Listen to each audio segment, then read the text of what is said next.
তৈরি, দেখুন সেটি তৈরি নিদারুণ পরিবেশে। আম নেই তবুও ম্যাঙ্গো ড্রিঙ্কস, এসবই বানানো হচ্ছে নানান কৃত্রিম রাসায়নিক দিয়ে।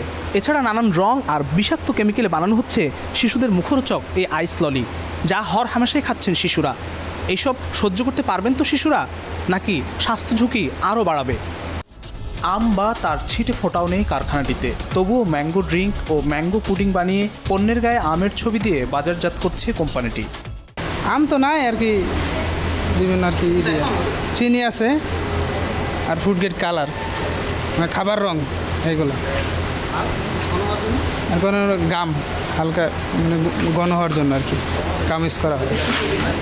এই ড্রিঙ্ক তৈরির রসদ, রং, কেমিক্যাল, আমের কৃত্রিম ফ্লেভার আর পানি, এতেই হয়ে গেল তথাকথিত ম্যাঙ্গো ফ্রুট ড্রিঙ্কস। প্রতারণার মাত্রা ছাড়িয়ে মঈন কনজুমার্সের কারখানাটি আবার কৃত্রিম কেমিক্যালেই বানাচ্ছে নানা ধরনের আইস ললি সহ নানা আইসক্রিম, যেগুলো আবার নানা বাহারি রঙে তৈরি।